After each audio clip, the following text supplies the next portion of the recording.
I have 10 minutes to do this writing about reading activity with them. This day, I'm doing independent writing.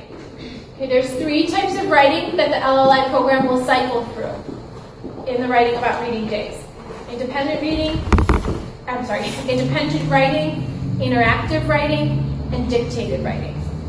All 3 of those are detailed on page 6 of your yellow packet. Just give you a quick high-level overview of each one of them.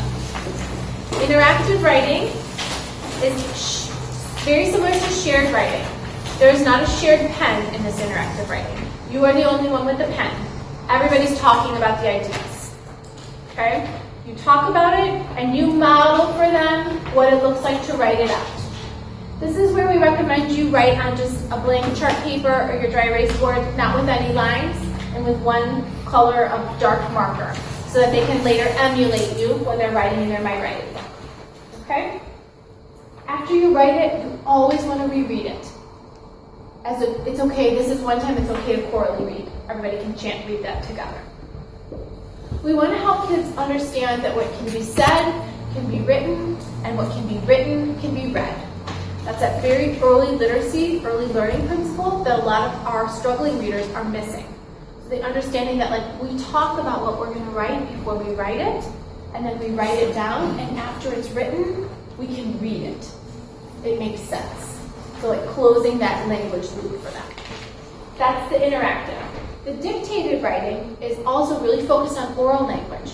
So you say a sentence to them, but the children listen to you, and then they write it in their writing books. You're not writing it down anywhere for them to copy. It's very challenging for kids who haven't done it before. It's especially challenging for language learners. You don't want it to be stressful. It's okay. If everybody's struggling with the word smooth, it's totally fine to write smooth on your easel and have them copy it down. But you want it to be supported initially. But you want to hold them accountable to the fact that I'm going to be talking just one sentence, and you need to listen and do your best to write it down.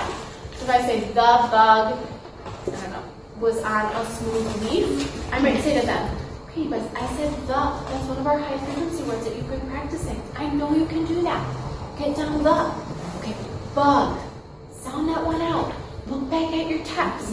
You can break it down for them like that, but try to hold them accountable to the fact that you're saying it and they're going to listen to you and write it down. Okay. And then independent writing is what it sounds like, and I'm going to walk you through that specifically with this lesson.